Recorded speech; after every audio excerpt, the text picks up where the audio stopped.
सह्याद्रीच्या कडेकपाऱ्यातून एकच आवाज घुमतोय, सह्याद्रीचा सिंह गरजतोय. ज्यांच्या नावाचा दरारा आजही शत्रूंच्या काळजात धडकी भरवतोय. अशा रयतेच्या राजाला मानाचा मुद्रा. प्रौढ प्रताप पुरंदर, क्षत्रिय, कुलावतांस, सिंहासनाधीश्वर, राजाधिराज, योगीराज, श्रीमंत, श्री छत्रपती शिवाजी महाराज की जय.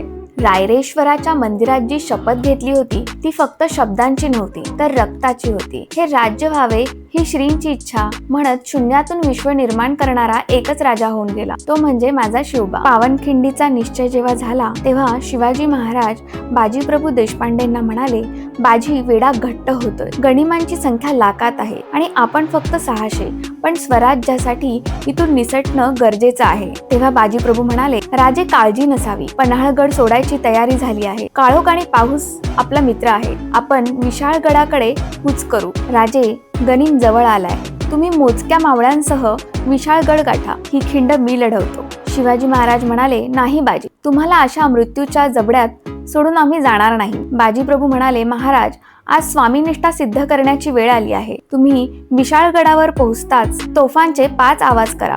तोपर्यंत हा बाजी एकही गनिमाला खिंड ओलांडू देणार नाही. मेलो तरी चालेल, पण पाठीवर वार होणार नाही. जा राजे, स्वराज्यासाठी जा. शिवाजी महाराज म्हणाले, बाजी, तुमचं हे ऋण, हे स्वराज्य कधीच विसरणार नाही. शेवटी तोफांचे आवाज झाले आणि माझे राजे गडावर पोहोचले. आता मरायला हरकत नाही. जगदंब जगदंब. आणि बाजीप्रभूंनी आपला देह सोडला. पावनखिंडीची लढाई आजही आपल्या अंगावर काटे उभे करते. इथला इतिहास खोलवर जाणून घेण्यासाठी आम्ही गाईडची मदत घेतली.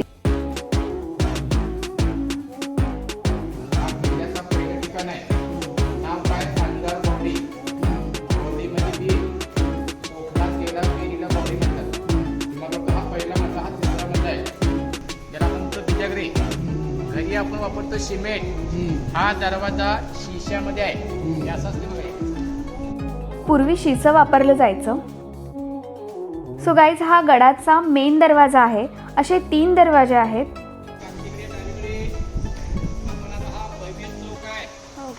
राजांनी वध केला अफजल खान. सातारा जिल्ह्यामध्ये प्रतापगड. तारीख होती 10 नोव्हेंबर 1659. त्याच महिन्यामध्ये कोकणा मार्फत आले 18 दिवसांनी. तो हा चौक आहे. नाव काय? विष्णू तीर्थ चौक. विष्णू तीर्थ चौक. त्याचं नाव समर्पित आहे. 5 फुटाची विष्णू तीर्थ गावी बघा इमारत नगारखाना. राजा आले की नगारे वाजू सलामी. आपल्या पाठी बघा दिसते का कोळीवाडी वाली हत्ती आहे. राजांना सिंहाची प्रतिमा. हत्ती म्हणजे कोण? अफजल खान. शक्तीपेक्षा युक्ती मोठी. मत करताना शत्रू मारले. ह्या चौकात जी विहीर आहे त्याची पातळी पाऊस आणि पूरस्थिती जाणून घेण्यासाठी केली जायची.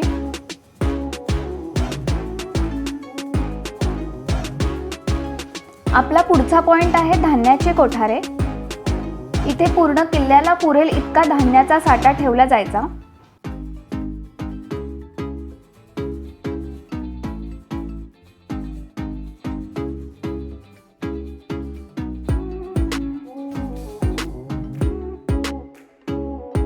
इथून वरून धान्य टाकलं जायचं.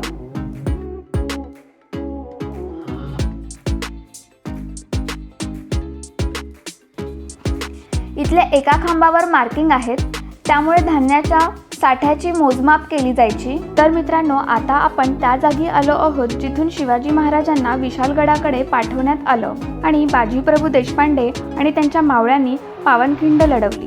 या जागेची पवित्रता आणि होणारी मनाची अवस्था शब्दात न सांगता येण्यासारखीच आहे. ती इथे येऊन अनुभवायलाच पाहिजे. इथे हा शिलालेख आहे. पुढे आपण आलो आहोत सज्जा कोठीला.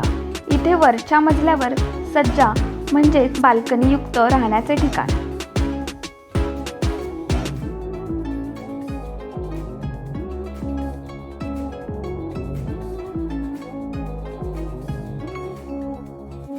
इथून गडाचा पूर्ण परिसर दिसतो.